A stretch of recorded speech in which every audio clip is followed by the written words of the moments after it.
Welcome to Oregon Voters Digest, the program that brings forward the social and political issues that are important to people living here in the Pacific Northwest. And now, your host, Bruce Broussard. Look at me, no problem.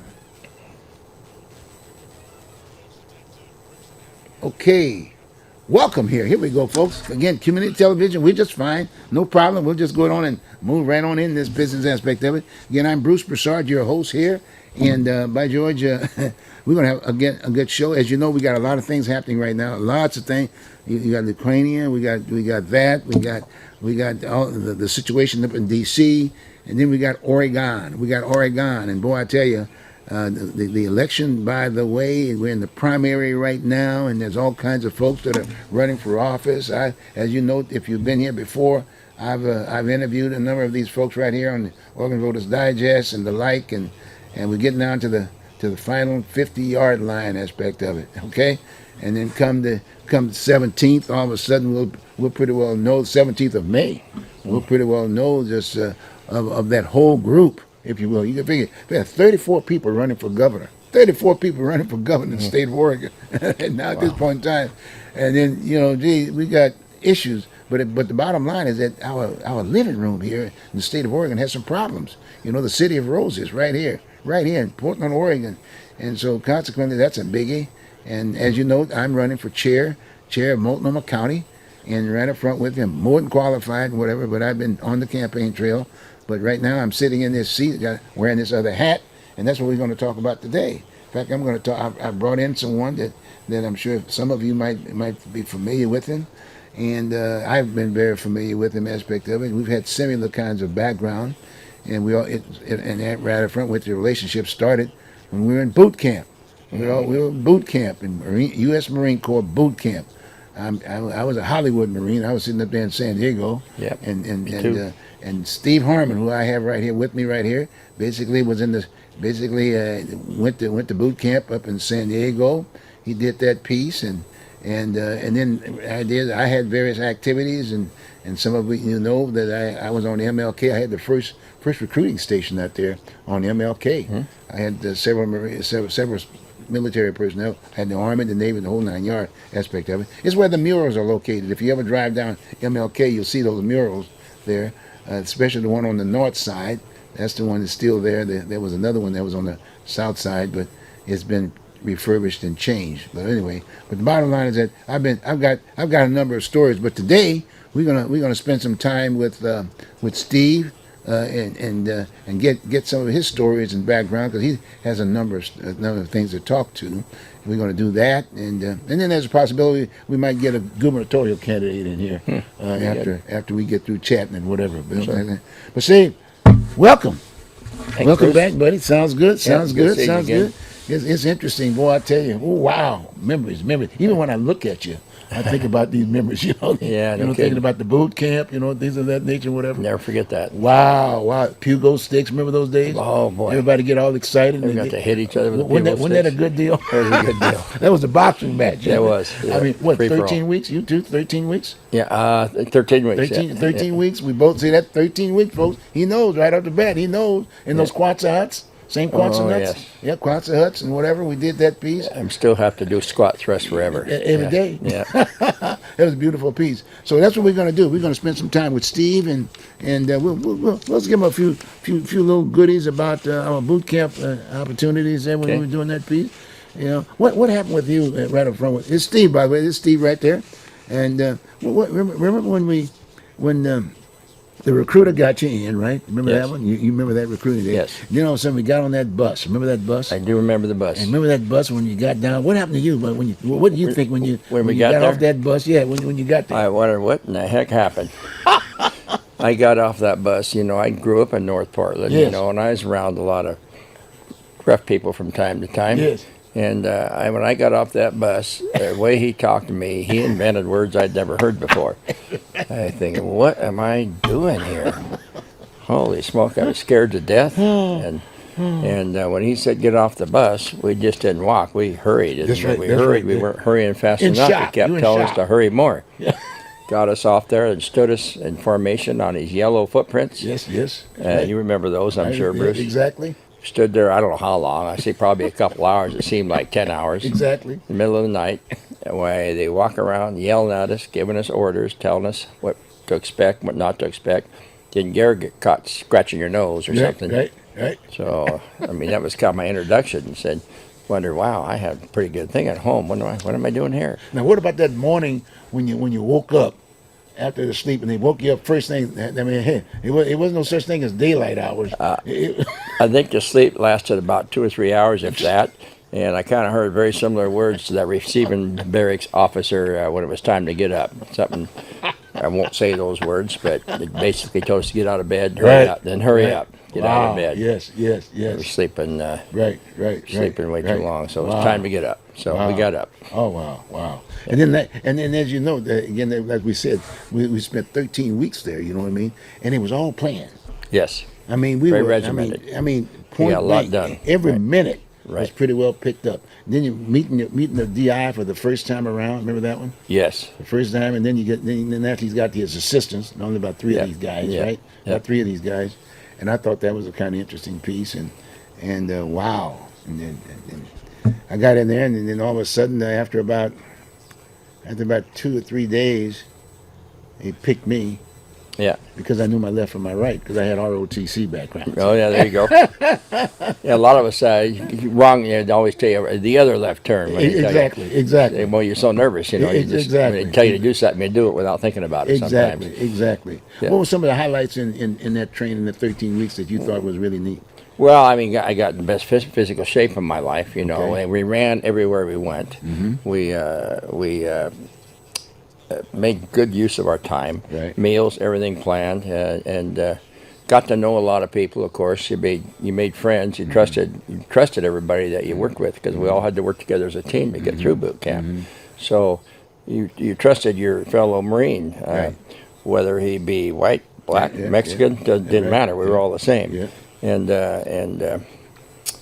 And working as a team, you could accomplish anything. You learned that. Mm-hmm. And we carried each other. Mm-hmm. If someone was falling behind, then somebody would pick them up and move them along. Mm-hmm. So it was just a great way to learn how to do teamwork and how people can work together. Mm-hmm. And especially in a kind of a critical situation. That was critical to us at the time. Right. And we were certainly headed for critical situations later. Exactly. You know, I was thinking also too, I didn't understand it at that point in time, but remember the Pugo sticks? Remember those Pugo Yes. sticks? Yes. And beforehand, you would think that I would have thought there would have been a boxing match or something like that if anybody got it, because I'd kind of gotten into little turf with some of the folks early on, right? So basically, we get in this ring with these. Yes. But that was part of the training. It was- that was that rifle. That It was like a rifle that That's had, right. I think it had Pugo on both ends or something like that. Yeah, kind of like gloves on both ends, so to speak. And boy, you get up. And they taught you defense tactic moves and stuff Yes, with it. yes. However, some of that went out the window when Yes. things started, which is right, but true. Yep. In a real situation, Yep. you do what you have to Have do. to do, that's right. So, you know, of course, I got picked on a lot because I was a big guy. Yes, so, right. so, but it was fun doing the bugle sticks, you know, and so, you know, you got knocked down pretty good sometimes. right, you know, right. you just got right back up. And you know what's so unique about that piece, when I think about the homeless and all these folks Yeah. that are sitting out in the street right now, aspect Yeah. of it, the idea is that, imagine, I'm sure there's some people that within that group that were either from Marines or other military, Sure. and you can always tell, because I remember when I was running for office, veterans once out there, before, I'd go down, just walking around talking to these folks, and I'd find that the cleanest hut, and one that was organized, no trash in the front of it, whatever, was military. And some of them How would about actually fly the American flag out That's there. right. Isn't that You know, something? they weren't. You know, a lot of them are there for a lot of reasons. You Yes. know, a lot of it, unfortunately, was drug related. Right. However, some of them weren't really. They weren't all bad people. That's Some right. of them were just That's right. That's right. down and out. That's right. You know. And you know, by having this was my uniform. Now. Yeah. That's where I wore the same uniform. Yeah. And as soon as I'd walk near that hut or whatever, the person comes out and he sees that cover. Yeah. Right. And he sees me. Kind of snaps Boom! too. He snaps too, Yeah, big right. time, right up front I with noticed you. that too. Wow! Yeah. Wow! That was. Yeah. But anyway, getting back there. So I guess the point I was trying to make and trying to associate it with some of the things that we're doing here locally, aspect of it. You know, I said to myself, what if all of a sudden we were able to pick all these folks up, if you will, and have them go through a 13-week kind of a thing, the guys. Men and women. I think that would help. That would help. I mean, It'd help. certainly teach you discipline and how to live, and how to take, how to depend on each other, and how to take care of yourself, how to trust each other. You know, it clean you up. You know, how to be neat. So all of a sudden you won't have so many garbage and stuff. Get the people off the drugs and stuff. Yeah, you know, because you don't have time for that. Exactly. You know? Exactly. I don't know. I think that'd probably be a good idea. Yeah, and then the other thing was the whole idea with weapons. You know what I mean? 'Cause a lot of times, you know, because we got the proliferation of weapons all over the place nowadays. Yes, guns everywhere. Yeah, they're all over the place aspect of it, and I'm thinking that if we were able to pick them up, as maybe find a location other than in the back of somebody's house or their front yard, if you will. Yeah. Maybe something like maybe the National Guard, if you will. They got armories all over the place in the state, for that matter. Yeah. And then they've got grounds there. They can put the teepees there and this, that, whatever they need to. But the idea is when they walk in, they have to go through the metal detectors. Right? Yeah. They wouldn't have any weapons whatsoever. Right. They're totally safe because the area is totally fenced off, right? You got me? Right. And you got military personnel running it. Same thing with the military aspect of it. You know, you got to do blah, blah, blah. Everything is planned, right? You got me?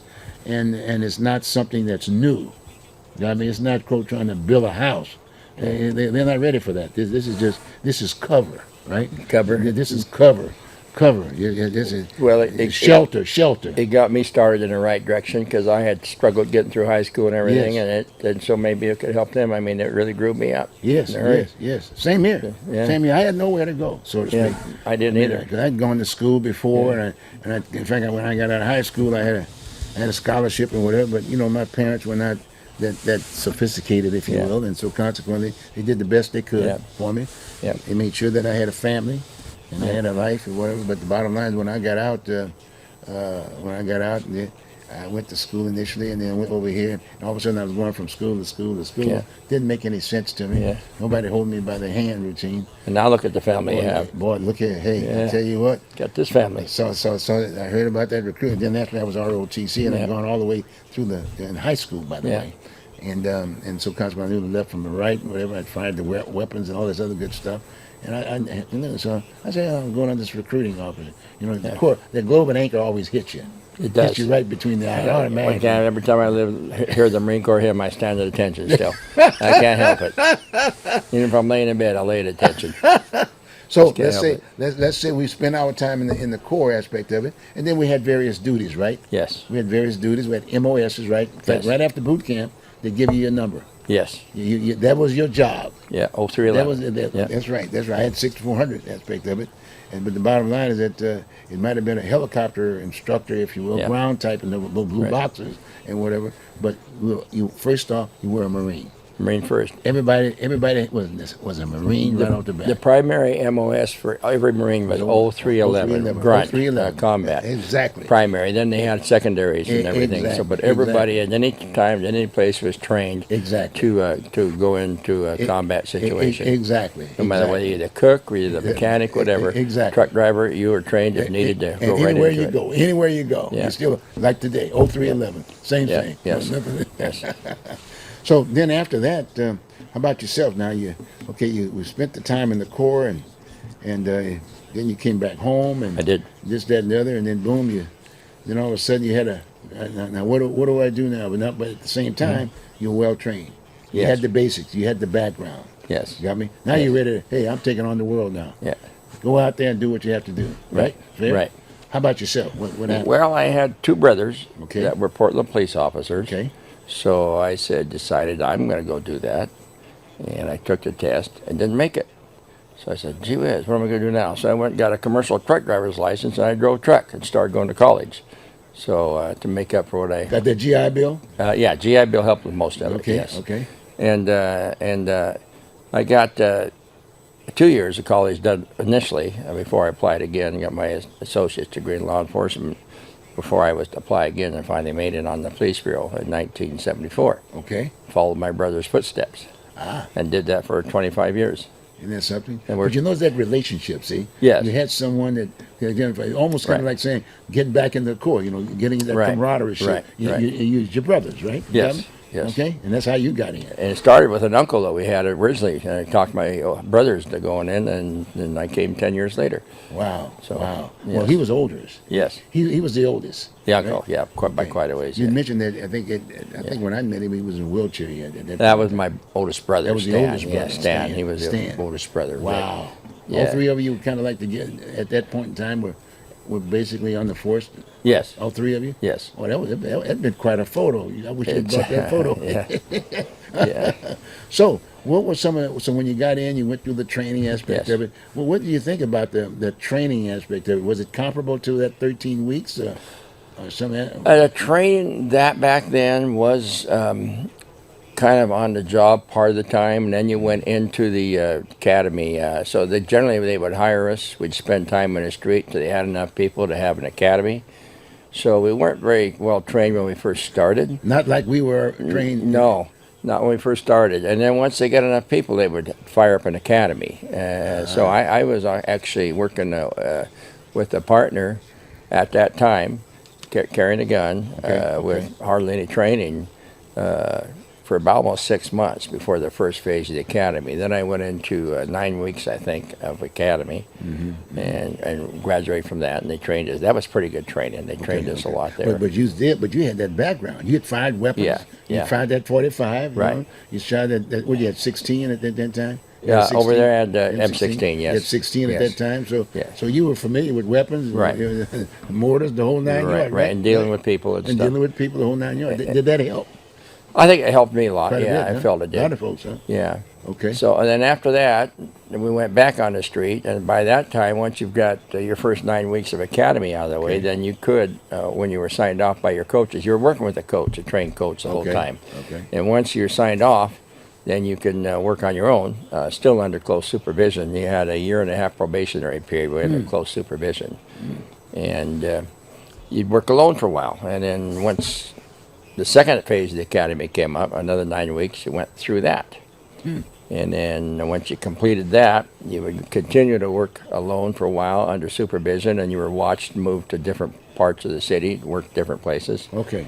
And if you passed everything okay and completed that probation, then you were considered a regular police officer. Okay. So, and then What- signed As accordingly. part of some of that training, what do you feel was lacking, or do you think it was complete? Or Was lacking was education. There's a lot of what's going on in the communities. Why some of the communities were having some of the problems they were having.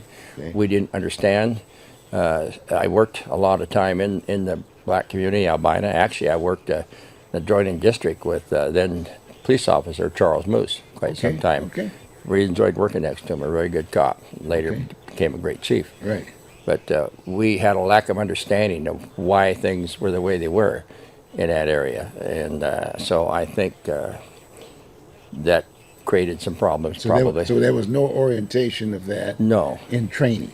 All we knew is that, I was a young, new, eager police officer, and we wanted to work hard because you're young and new, and you went to the area, and it was busy working in the black area at the time, in the black community. And I started working out there, and I made a lot of friends working out there, a lot of friends, Okay. black friends, enjoyed it. And but I didn't understand at the time why there were so many blacks living in Albina and everything. I didn't have the education that I do now. And I think that's what happens quite often is officers don't know the reasons why situations are the way they are. They're not trained for it. But generally it's not the officers that cause that. They have to deal with the consequences. So because I learned later, there was obviously some racism going on back then. I didn't see a whole lot of racist cops back then. I'm not saying there wasn't any. Majority weren't. But when you worked that area, you were stopping mostly black people. Later on, when I worked towards the end of my career, I worked in the Lentz area, or not the Lentz, but the Gertz area around the horse track, and there was a lot of white methers and stuff. And that's mostly who I stopped. And I found a reason to and stopped them. So that's basically how you profile. You profile according to the area you work Right. and the type of crime that's And that was going the on. definition you used, right? Yes. Profile, Yes. Just And- casing. And the main thing is, though, when I worked the black community, like I said, I got very into community policing. Okay. and got to know a lot of the people. One of my best friends down there, and I worked at Columbia Villa for a little while, also which Columbia Villa Crips, seat of the first gang shooting in Portland.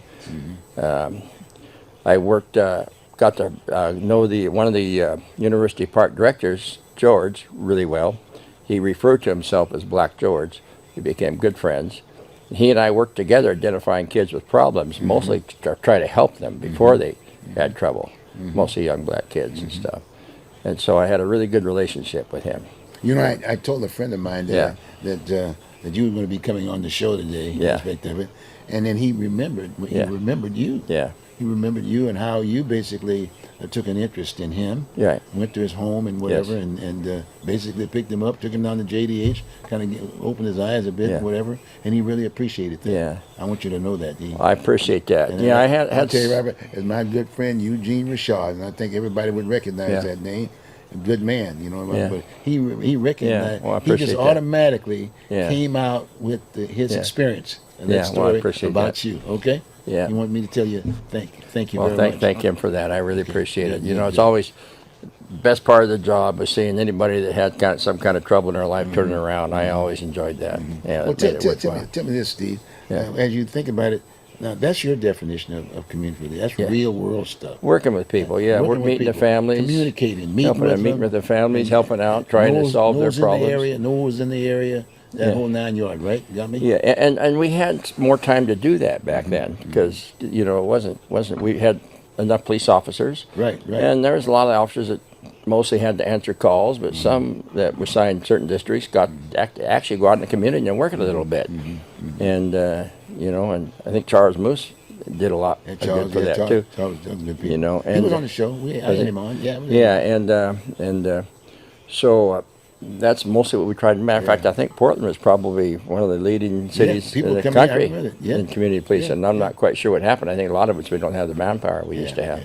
What do you? But the definition of community police. I think it's every so often you might. I'm sure you still identify, if you will. Yeah. And pretty well know sometime whatever. Yeah. But think about it is, what about community policing today? What do you think? I just think it number one, the lacking officers don't have the time. They just don't have the time. They don't have the time to do it. They're probably not trained in it. They're Sure trying sad. to they're trying to bring in, I guess, some unarmed people to deal with a lot of these Yeah. homeless situations, which is Yeah, okay. yeah. But the bad downside of that is sometimes those situations turn violent. Number one, number two, Yeah.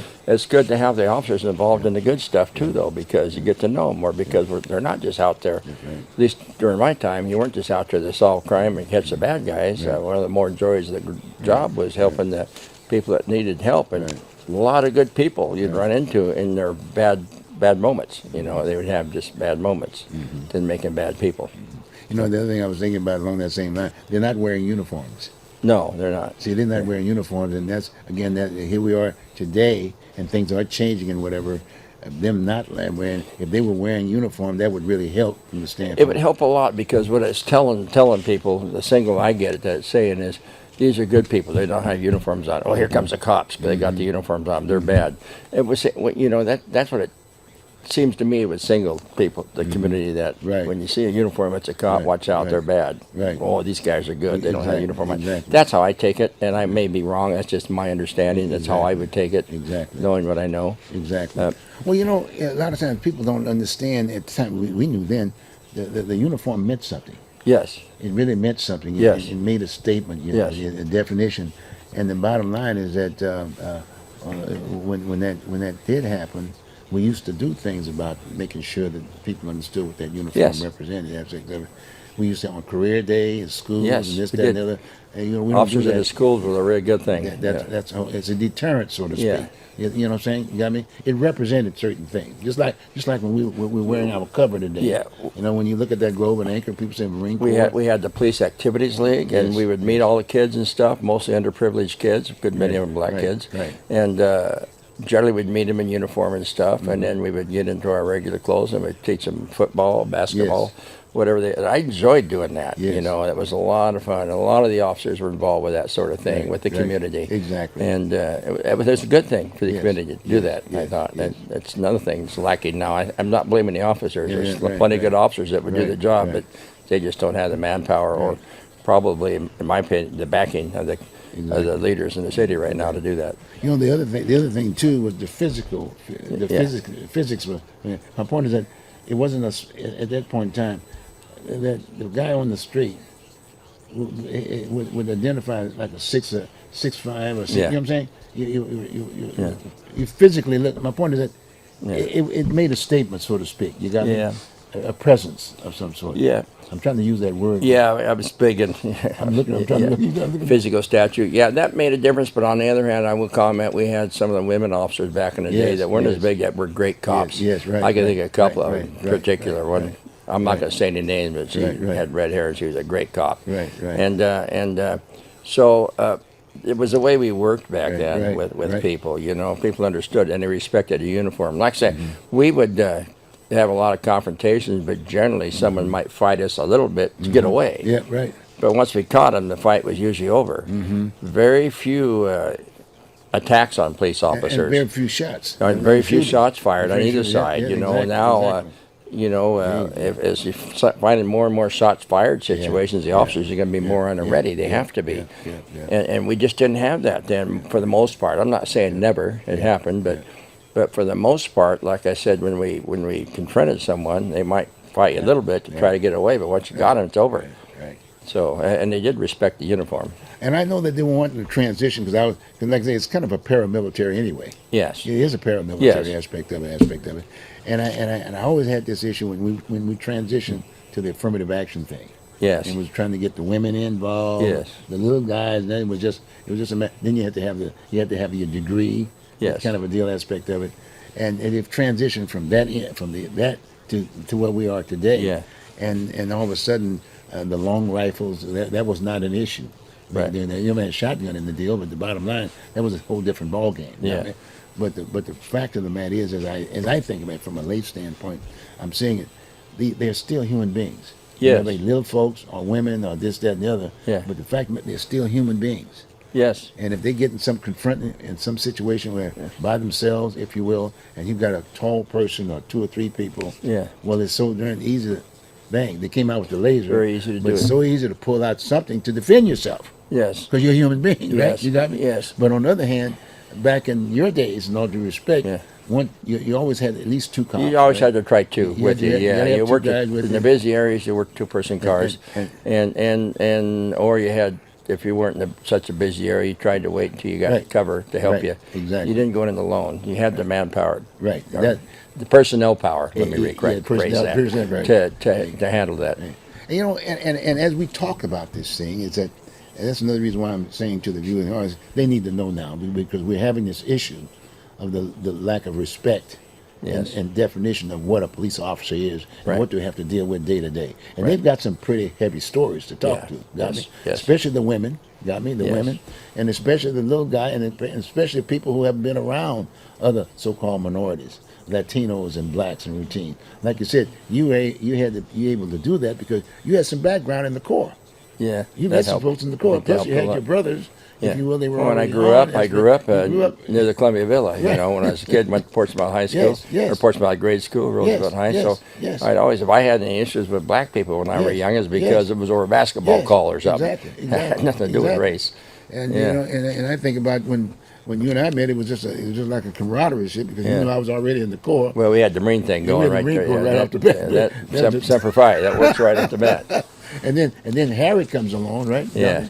Oh yeah, Harry. In I've fact, worked around a lot. Harry, yeah, he was Harry, great to Harry work comes with. along. He was a good guy. He Yes. was a good guy. And in fact, as I think about it, when Smitty contacted me, he was on the force. Yeah. When all those guys like Warrens and those guys were Yeah. just getting, they were Just trying to coming recruit on, from right. back, trying to recruit more Right. blacks and whatever. Right. And they tried to get me on big time. You know, They told- should've. Oh, they told me, said, Bruce, you'd be mayor overnight with it. I said, man, I got some work to do. My point is that I had a lane too. Okay? Yeah, you had But I stuff never going on. forgot about the folks in those uniforms. Yes. Because they were all paramilitary, and I Yep. related to that because Yes. I had the same kind of a background aspect of it. Yes. So that was a good deal. So I wanted to talk a little bit about that piece because that's something that we need to talk more of, and hopefully we can And I want to spend a little bit more time. Let's see if we might be able to get. Would you like to be part of we can kind of interview one of these guys that's running for governor of the Sure. state of Oregon? Wouldn't that be a good deal? Sure. Let's see if we can get him. This is community television. So you just sit right. We can either put him in the middle, or we can put him right here because we're gonna be talking to him. Okay. There he is. There he is. Yes, Can you I make didn't it? interrupt. All right. Okay, boy. He's getting prepared.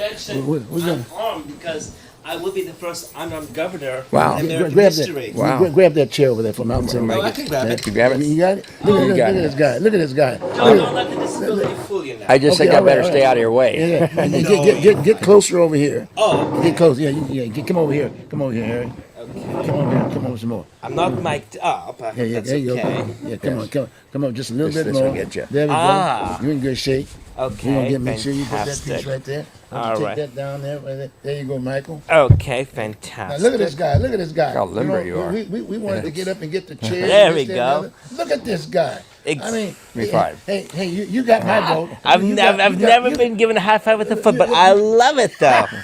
And then would you guys like some of my buttons? Boy, look at you. Look I at actually you. brought a few. You brought a few buttons? Yes, take I'm one. the we'll take only one. candidate Yeah, we'll take who one. will have one. a Yes, bike yes. on his button. I don't know This if is you can Michael. zoom in. He's running for governor. I He's running most for governor. certainly am. He's one. In fact, you're probably top of the list, aren't you?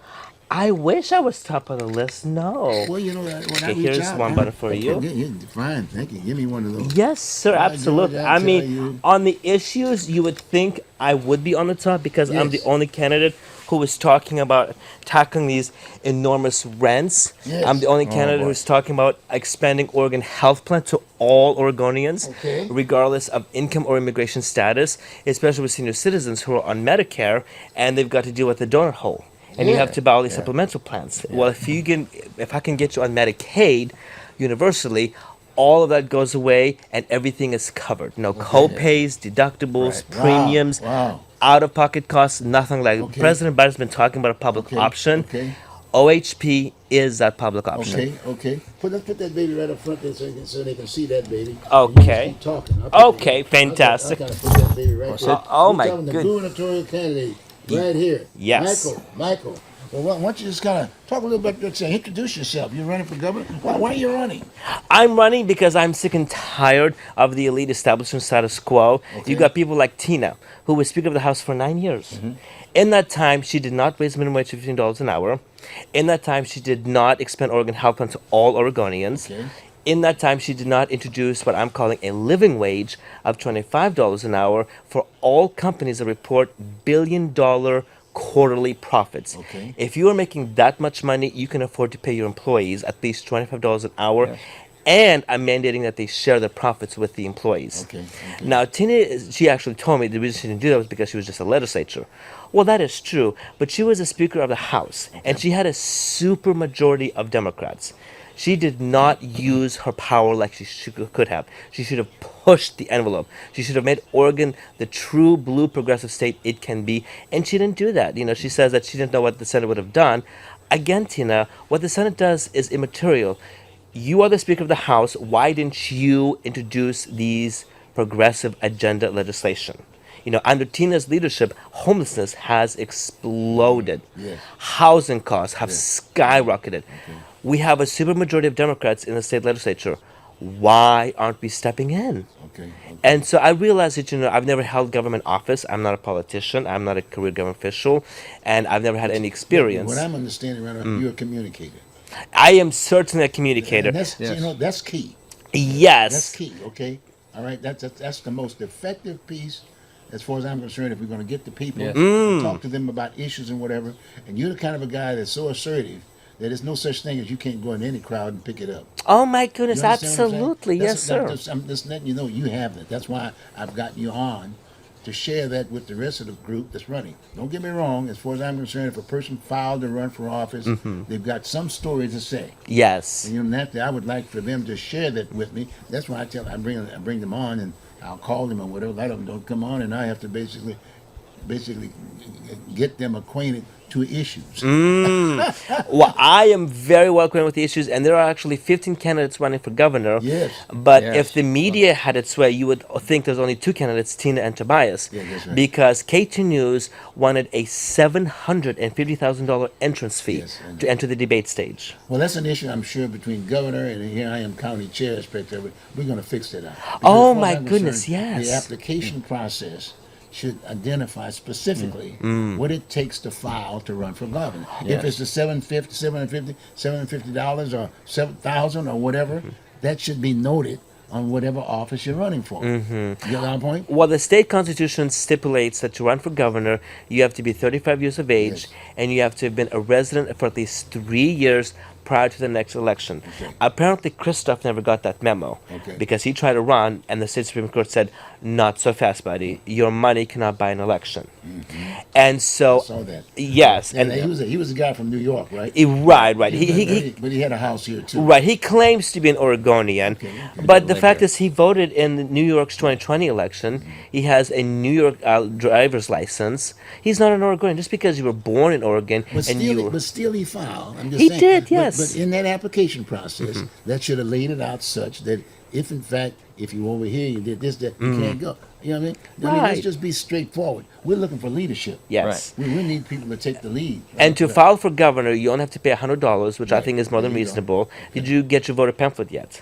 Oh, yes. Okay, did you read my section? You know, I'll check you out. Oh, good, good. I am. I'm going to. The only reason I'm asking is because the state of Oregon charged $3,000 for 325 words. Wow. There are 15 candidates running. 6 of them could not afford the $3,000 fee. That is just obscene and as anti-democratic as it comes.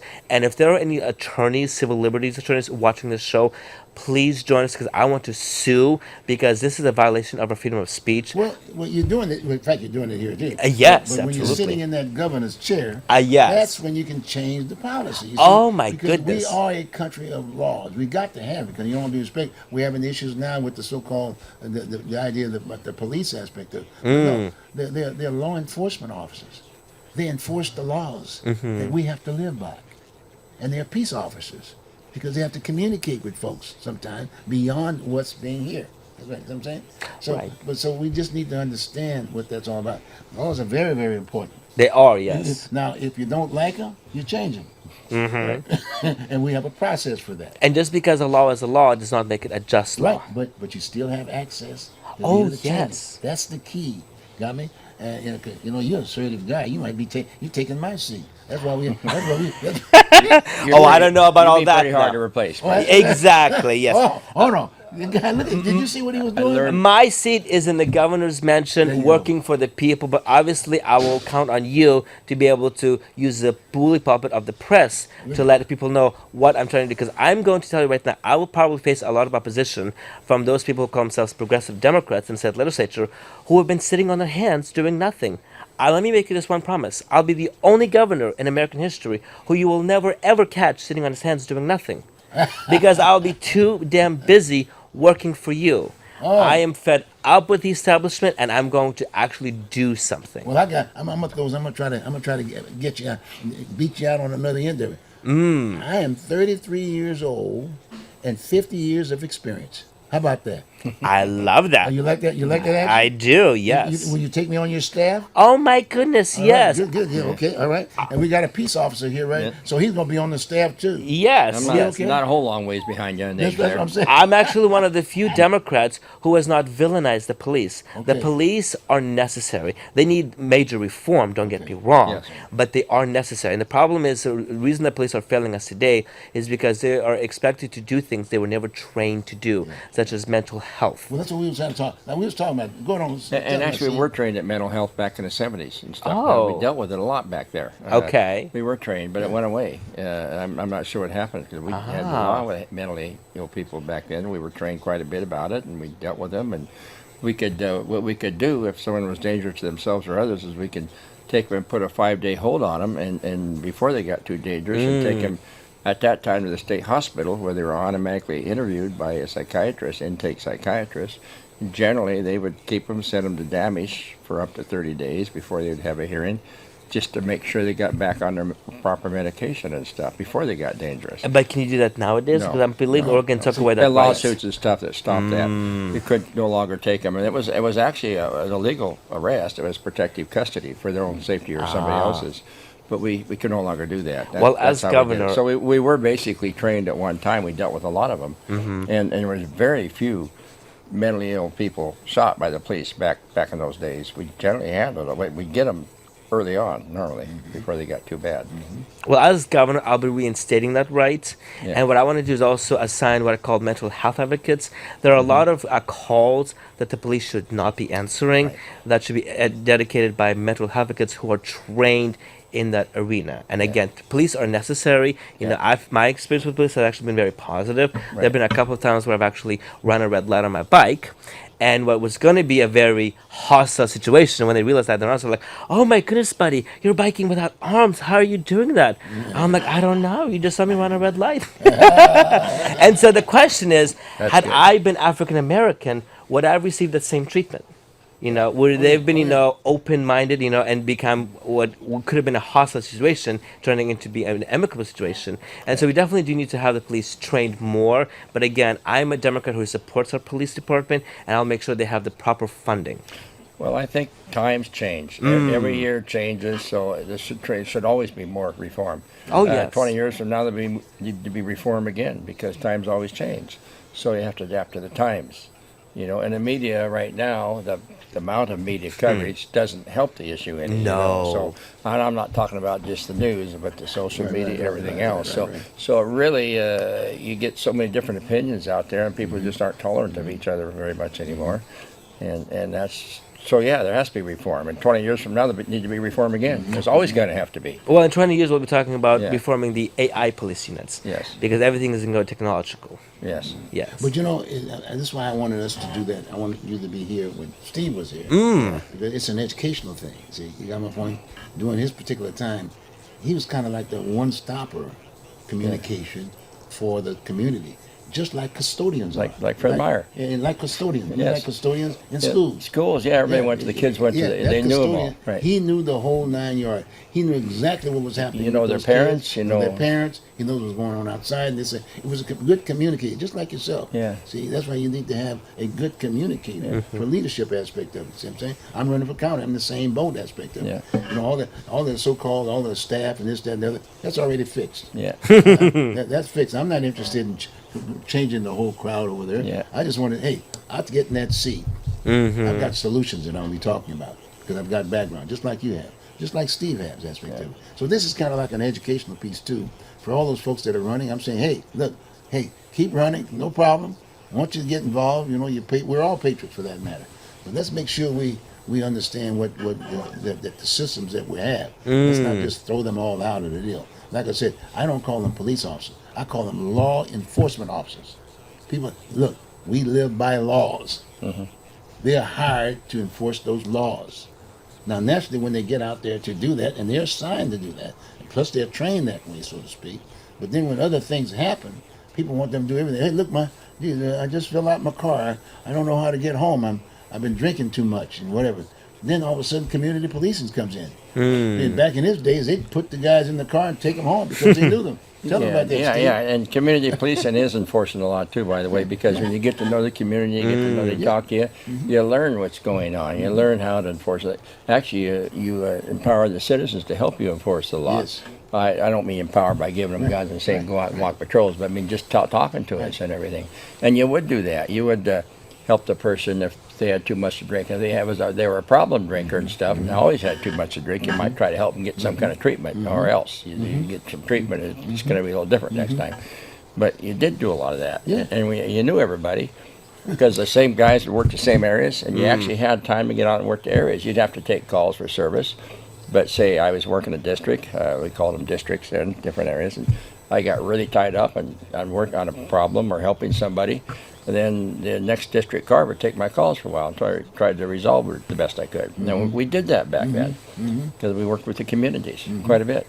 But just like he was saying, Yeah. see, a lot of the laws that are passed by the citizens per Right. se, like you said, let's say give it to Steve, but then when he's doing these other things he's having to encounter, Then he reports it back on his sheet. He gives it back to the governor and this, that, and the other. And then if they like the idea and it improves our way of life and whatever, then they write it up, Right. put the law, and throw it back on. But in most cases, this guy has it all on his back, big time. And see, and we if we understand that, you see what I'm saying? If we understand it, there's a process to doing that. It's not about saying, boom, I'm just going to go out there and pick myself up a gun and just start shooting. Yeah. Because that's how we got in this situation yeah. with all these weapons today. People just started buying. In fact, I don't know what Steve was, but the bottom line, when I got out of the Corps, the first thing I did, because a lot of the guys that I knew, shit, I was hunting or whatever, but I joined the NRA.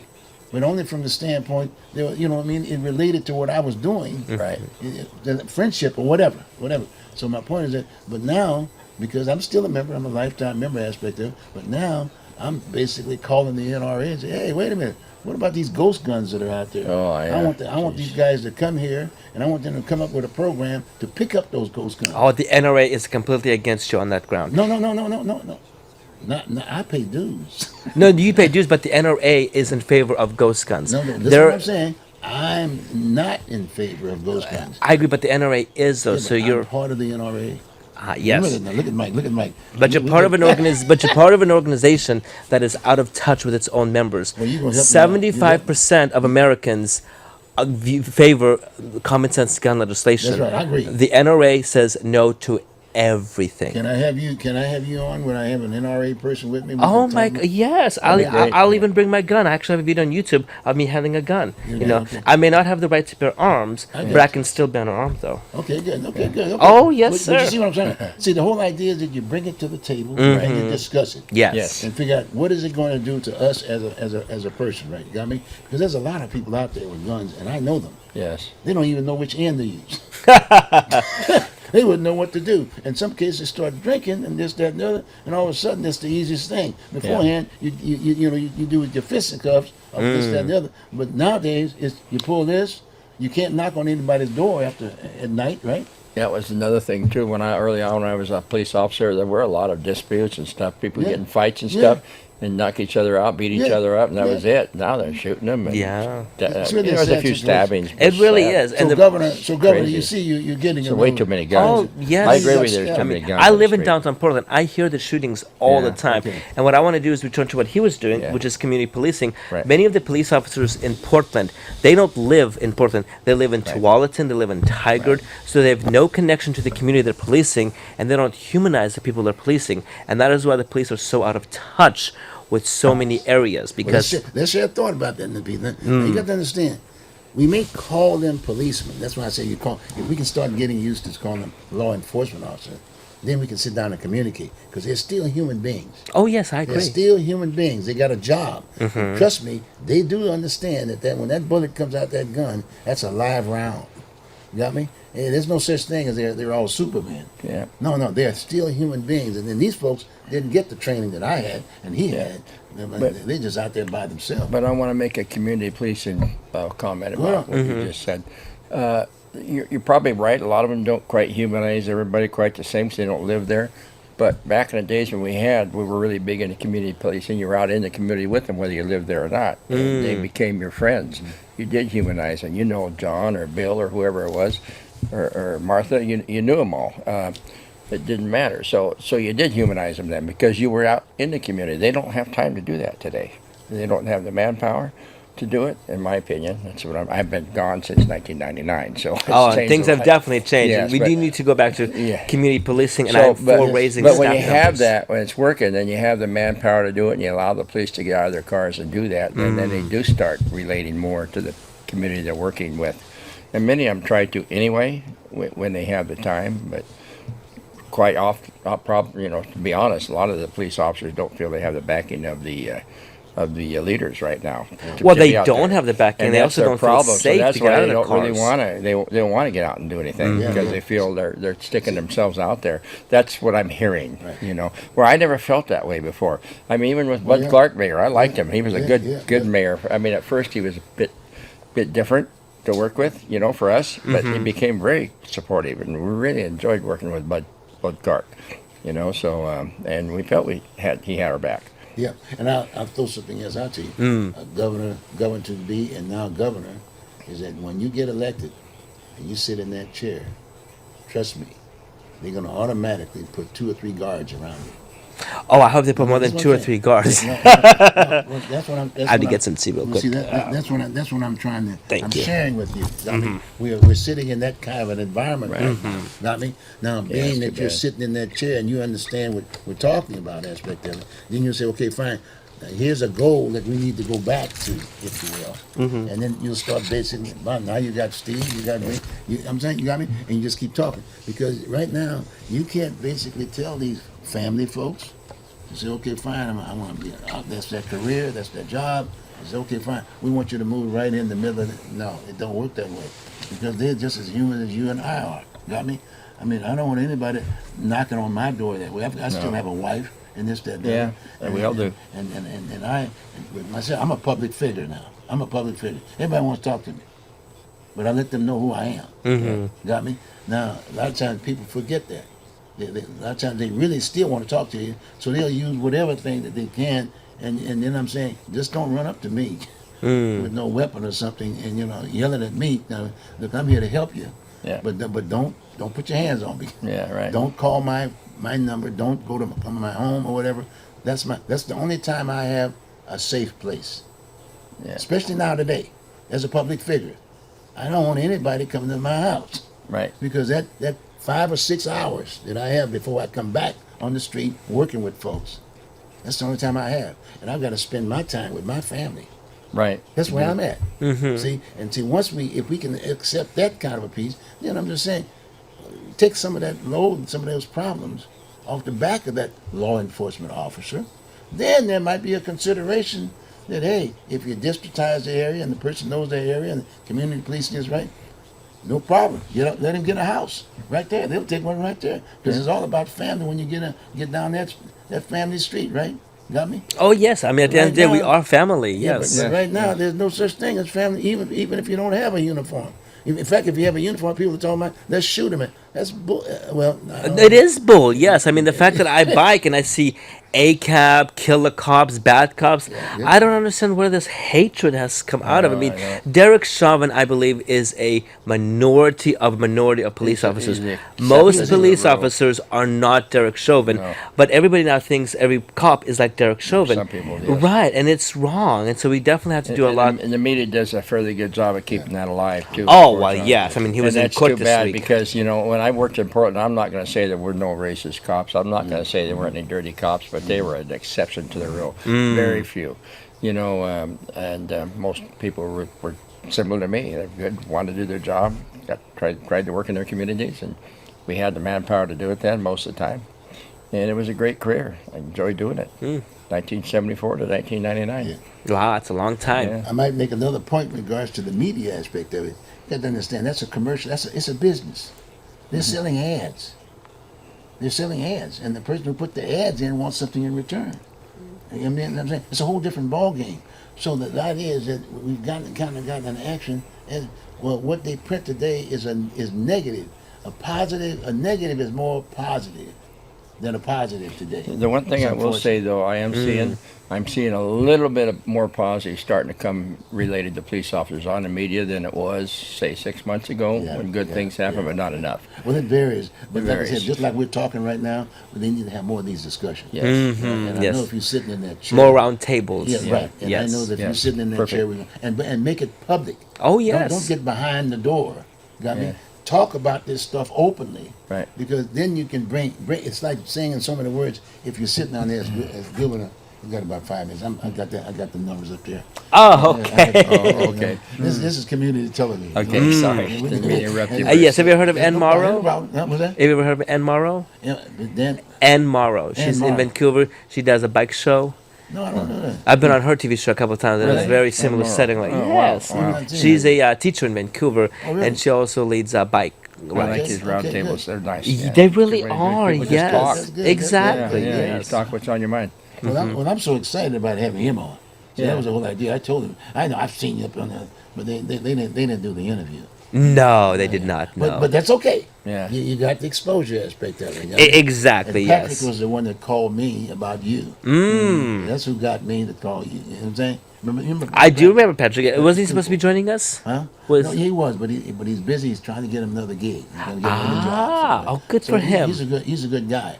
So as far as I'm concerned, what about any ideas about homelessness? We got about another 3 minutes. Well, obviously, we need What to about expand. solution? What kind of solution would you have on that? Well, the solution is we actually have to go after homelessness head on.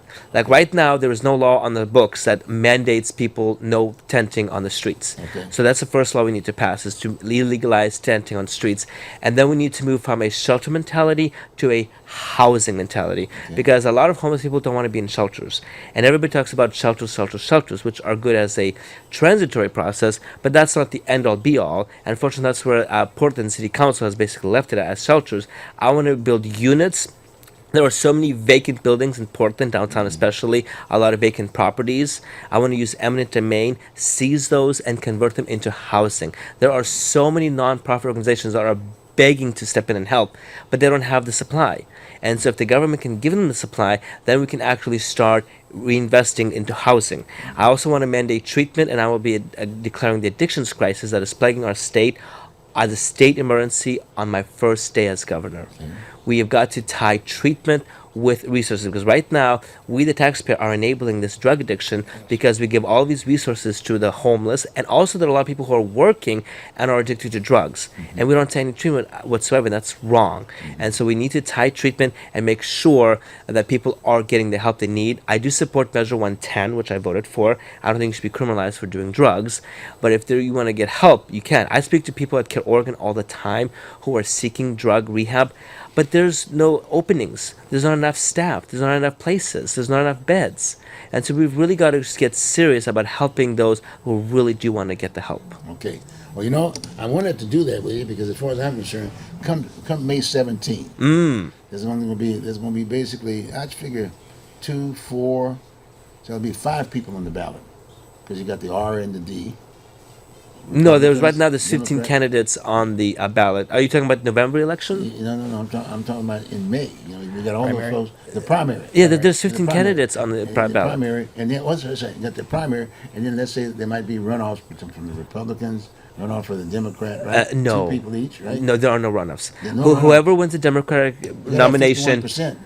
no, you just need to get a plurality. Oh, plurality, Okay, you which don't is- need the 50. Okay. No, You don't need because the 51. because there are so many people running for governor this Yeah, time, okay. you only need a plurality. Well, just plurality. Just a plurality. Really? Yes, just Oh, a my God, plurality. I didn't know that. I thought you had to have 51. No. Now, other states do require that, and usually there is a runoff. But in Oregon, whoever wins the plurality wins the nomination. So Okay. I could Is win. that just for governorship?